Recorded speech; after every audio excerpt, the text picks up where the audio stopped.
Assalamualaikum warahmatullahi wabarakatuh. Salam sejahtera untuk kita semua.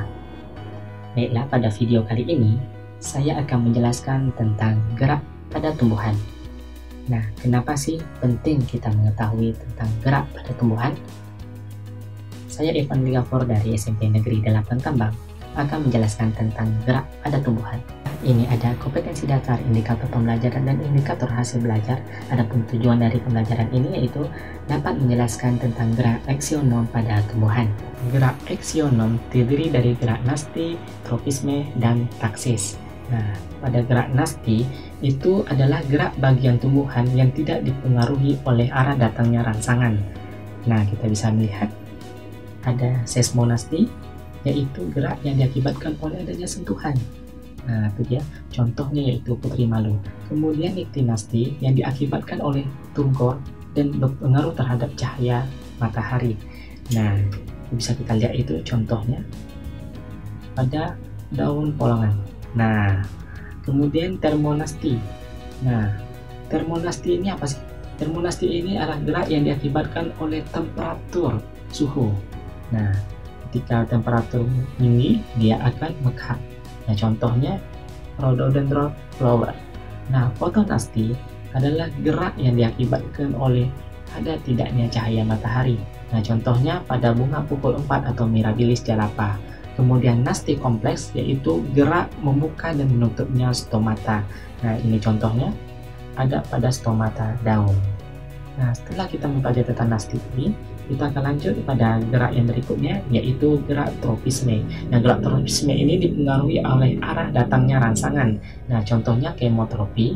Nah, kemotropi ini tanaman itu akan bergerak menuju sumber zat kimia seperti pupuk. Nah, pupuk yang dicontohkan di sini itu adalah kotoran ayam.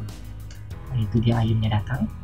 Nah, kemudian fototropi yaitu gerak mengikuti arah datangnya cahaya matahari atau rangsangan. Nah, bisa kita lihat itu contohnya pada bunga matahari.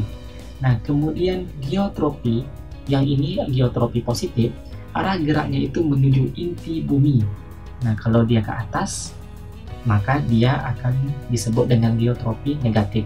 Nah, kita bisa melihat nanti contohnya, itu dia pada pertumbuhan kecambah biji.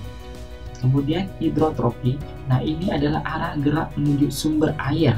Nah, kita bisa lihat di sini gambarnya. Nah, itu contohnya tanaman mangrove.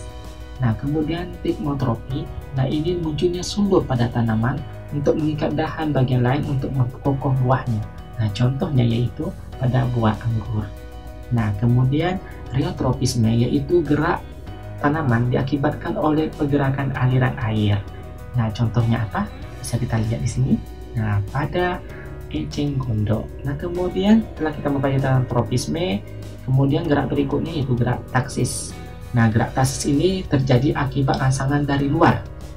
Nah, contohnya fototaksis. Nah, ini contohnya pada Euclena viridis. Ketika cahaya matahari datang, maka dia akan mengikuti di mana rangsangan itu berada. Ini dia contohnya. Kemudian kemotaksis. Nah, kemotaksis ini adalah pergerakan spermatozoa dari benang sari menuju kepala putih. Nah, ini dia contohnya. Itu ada pada tanaman lumut juga terdapat. Nah, bisa kita lihat. Nah, kemudian gerak taksis yang lainnya yaitu galvanotaksis. Nah, contohnya pada paramecium. Apabila anoda di sebelah kiri dan katodanya di sebelah kanan, maka paramecium itu akan bergerak dari anoda ke katoda. Begitu juga sebaliknya, kalau katodanya di sebelah kiri dan anodanya di sebelah kanan, maka paramecium itu akan bergerak dari anoda ke katoda. Nah, ini bisa kita lihat bagaimana pergerakannya. Nah, itu dia contohnya paramecium.